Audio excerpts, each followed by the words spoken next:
Hi guys. So I haven't uploaded in a while because I was busy. And I've been wanting to, but I'm also a bit lazy today. Hence why I'm wearing my random sweater and my heating blanket because my room's always cold still. And so I'm here with the heating blanket. I'm just chilling. So I hope you can cope with this situation. But actually, don't mind it. It's comfy. Well, yeah. So what I wanted to talk to you about is a video that has been due for about 4 months since I actually watched the series, because I want to talk about Good Omens. So I read Good Omens in fall last year, I believe. I should stop clapping. I think that's gonna be annoying real fast. So I read Good Omens in fall last year, and then proceeded to watch the series within about a week. And I loved it so much, and I thought it was really great adaptation overall, and I wanted to talk to you guys about what I thought and why I liked it. I mean, this is really late, like I feel like if anyone wanted to watch it, they have, but I mean, if you're on the fence about it, I would always recommend it. Excuse if I miss anything. I wrote these notes 4 months ago. Really don't know what's on here, but I mean, I'm still very excited about the series, and I rewatch compilations from it, and they always crack me up, and I love them so much, and I really want to rewatch it soon. I mean, I surely have the time, so we'll see. The first thing I want to talk about is the general production, what they added. Obviously, the medium of books just have the words, while, in a series you have lots of things. Like the music or the scenery or whatever. So, first up, I loved the use of music. There was a lot of Queen in it. I happen to love Queen, so that was great. Also, thematically, I don't know, I thought it fit really well. Like, I sometimes wrote in all caps being like, oh my god, there's this Queen song again, it fits so well, oh my god. By the way, I took extensive notes on it. So I have like 5 of these pages with notes, and I noted the music several times, so the music was good. I also really liked the location shots in London. I spent 5.5 months in London to study, and it was gorgeous. It was gorgeous, and I love it.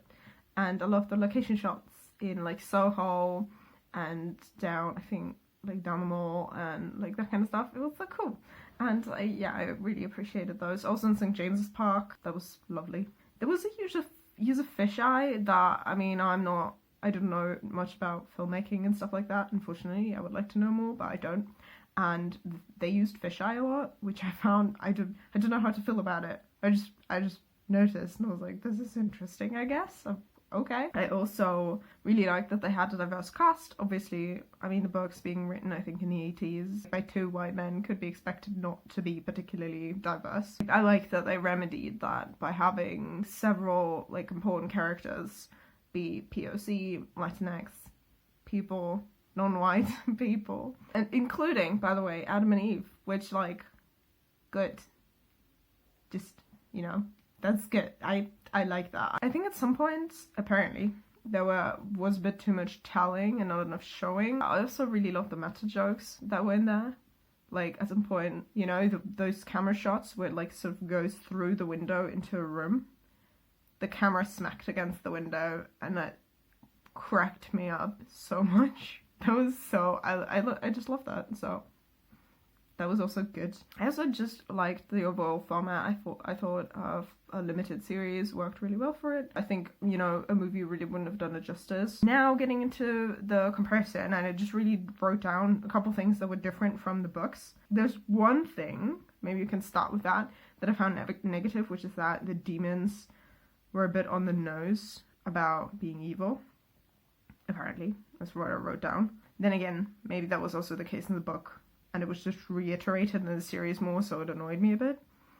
But they were also not on screen that much, so I don't think it was that big of a nuisance. Then we have a couple of things I was sort of neutral about. I thought there was a bit more moral ambiguity from Aziraphale, which, well, I mean, I don't really have an opinion on, but that I just thought that was interesting. I feel like in the book, it wasn't as explicit if he was more morally ambiguous.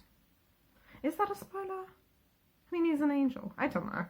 There was also some more conflict between Aziraphale and Crowley, which I get, because you have six episodes, right? You have episodes to fill, and you have to have some sort of tension, obviously. I understand that, so I didn't really feel negatively about it, although I'm usually a person for, like, just everything's calm, everybody's nice, and there's no problems.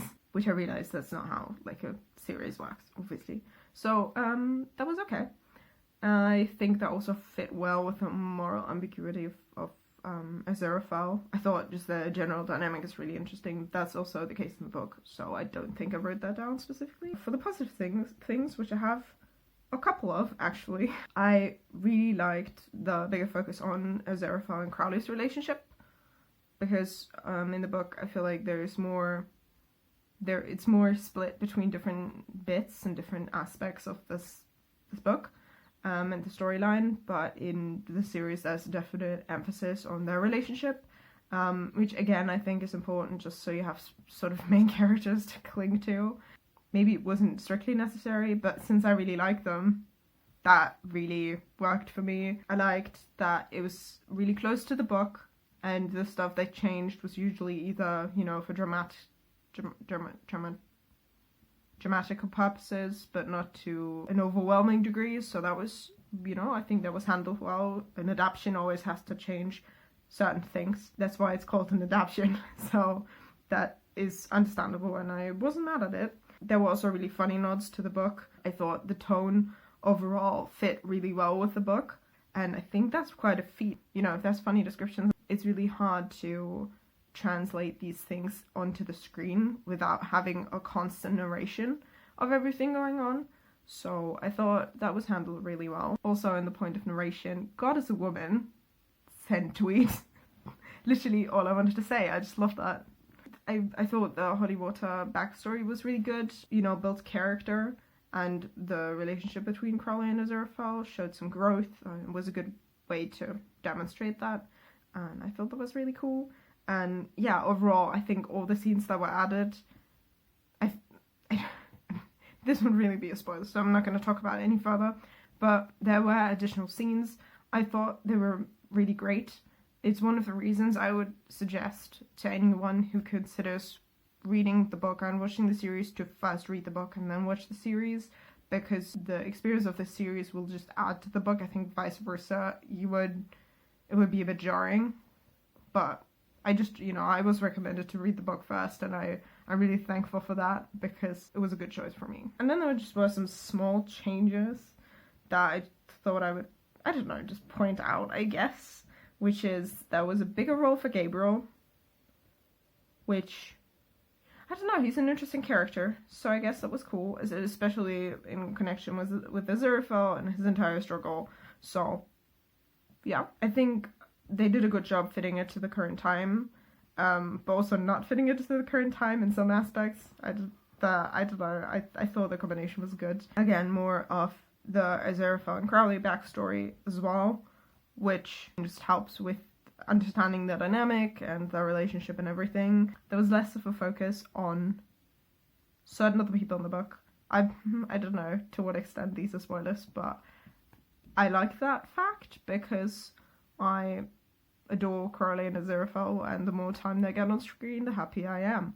So, and I was a bit annoyed by Adam, and I'm not mad that he didn't get that much screen time compared to the book. Some minor characters were left out. I think others were added. I think in the book they worked well because they were explained to us, but I think if you had just had them in a scene or two, that would have just confused people. Probably, like, I think in a narrative sense that just wouldn't have really worked, but I mean, depends on how you do it, I guess, but I wasn't, you know, super bummed that they were left out. Some motivations and behaviors were different. I think overall Aziraphale was more morally grey than he is in the book, and Crowley is a bit more likable. You may actually be meant to relate to him more because you understand his reasoning better, but I think you can understand both the reasoning, which is a good sign, because that shows that, you know, there were fleshed out characters, if you can really understand both their reasoning, and you know, I think that was a good job. Yeah, those were all the things I wanted to say on that. I think overall, I mean, you can already tell I'm a big fan of the series. I really love it. I keep watching edits of them. It's amazing. I won't lie, I'm a bit annoyed that they didn't confirm a relationship between Carla and Aziraphale, which, you know, I think you could have done in like 30 years after writing a book. You could have been like, okay, you know, it's different times and I can see it, so like, why not? It's a special relationship, and so they could very well be, you know, dating or lovers, but they're also eternal beings and they're like 6,000 years old. I'm okay with ambiguity, although I did write at some point in my notes, I did write, if they pull a Sherlock on us, I'm gonna be so mad, which they did, sort of, and I'm mad about it. So I guess that's a bit of a spoiler, but I think it's good to not have that expectation, because then you can't be negatively surprised. But yeah, overall I thought it was a brilliant production. I thought the actors David Tennant and Michael Sheen did a great job. I also loved all of the side characters. Just, yeah, I think the entire thing was a really good adaptation, and it's just also great as a series by itself. And I'm definitely gonna rewatch it, and I'm gonna keep watching funny edits that are super adorable and hilarious, and they make me cry laugh sometimes. And I'm happy about that. Yeah, that was a little review of Good Omens, this TV series. I hope you enjoyed this. I hope it wasn't too biased, probably, because I love it a lot. And I love Crowley and Aziraphale especially. So, oops, I guess. But yeah, I'm gonna also try and do more videos now. Make more videos now. I can't English today. If you see me in this outfit again, chances are I've filmed another video today. We'll see. But yeah, have a good day. I hope you're doing okay. And yeah, I'll see you soon. Bye.